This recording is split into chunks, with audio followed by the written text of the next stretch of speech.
आज का हमारा टॉपिक है यूनिट 3 का mechanism for customers to choose right products का पार्ट 2, जिसमें हमारा थोड़ा सा पार्ट रह गया था, उसी को आज हम कंप्लीट करेंगे। हमने डिफरेंट टाइप्स के फ्लोर प्लान्स भी देखे थे और ये भी देखा था कि अरेंजमेंट ऑफ प्रोडक्ट्स क्या होती है। आज हम इसमें देखेंगे ये topic, identifying the products responsible for sale. ऐसी कौन कौन सी चीज़ें रिस्पॉन्सिबल होती है सेल के लिए, जो कस्टमर सेल्स एसोसिएट के अंदर होनी चाहिए।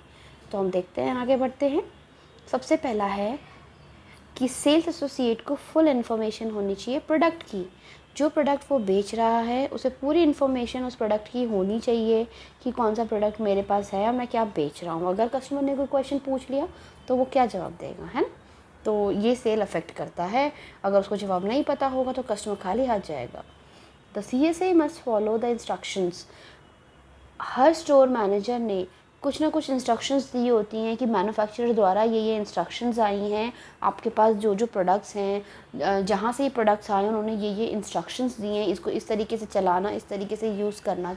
कस्टमर को आपको ये सब बताना है तो आपको उसी तरीके से उनको वो सारी चीज़ें बतानी होती है। लेट्स सपोज़ एक मिक्सचर है जो जूस बनाता है, उसको किस तरीके से यूज़ करना है। वो मैन्युफैक्चरर ने बोला था कि आपको ये इतने वोल्टेज का है तो ये ज़्यादा बिजली पे ही चल पाएगा, कम बिजली पे नहीं चलेगा। लेट्स सपोज एक एग्जांपल ले लेते हैं। तो ये कस्टमर को रिटेलर को बताना ज़रूरी होता है कस्टमर को कि ये इस तरीके से चल पाएगा, इसके लिए बहुत ज़्यादा बिजली लगती है, अगर कम वोल्टेज हो तो ये नहीं चलेगी। क्योंकि कस्टमर को अगर ये बात नहीं पता होगी तो वो अगर सपोज़ अगर वो यूज़ करता है और ख़राब निकले तो उसको सेटिस्फाइड नहीं होगा, वो प्रोडक्ट रिटर्न करा देगा क्योंकि आपने तो बताई नहीं थी। तो हर वो इंस्ट्रक्शन जो ऊपर से मैन्युफैक्चरर से आती हैं कि इसको किस तरीके से इस्तेमाल करना चाहिए, इसको इस तरीके से खींचा जाता है, इस तरीके से बटन दबाया जाता है, इस तरीके से चार्ज किया जाता है। तो ये सारे इंस्ट्रक्शंस जो आगे से उसको मिलती हैं वो उसको रिटेलर को बताना ज़रूरी होता है।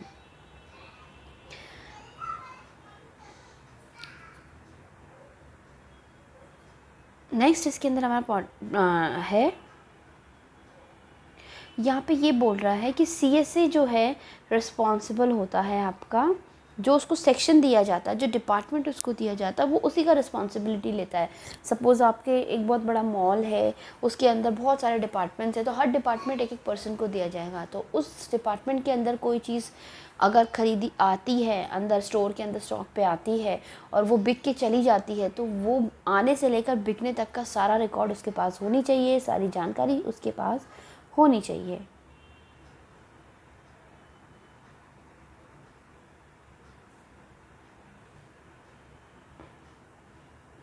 नेक्स्ट, CSA को कंप्लीट नॉलेज भी होनी चाहिए प्रोडक्ट, जो उसको प्रोडक्ट दिए गए हैं कि ये क्या काम करते हैं, इसके क्या कॉम्पिटिटर्स हैं, इसके बदले में ये प्रोडक्ट लिया जा सकता है, ऐसे वगैरह वगैरह कई चीज़ें, किसके इस्तेमाल में ये प्रोडक्ट आता है। तो ऐसी कई चीज़ें हैं जो CSA को मतलब पता होनी चाहिए ताकि वो अपने कस्टमर्स को बता सके। तो बेसिकली ये पॉइंट क्या हैं, ये पॉइंट्स हैं कि मैंने आपकी जो नोटबुक है उसमें ये टॉपिक को रीअरेंज करके लिख दिया है, इसमें थोड़ा गलत लिख रखा है।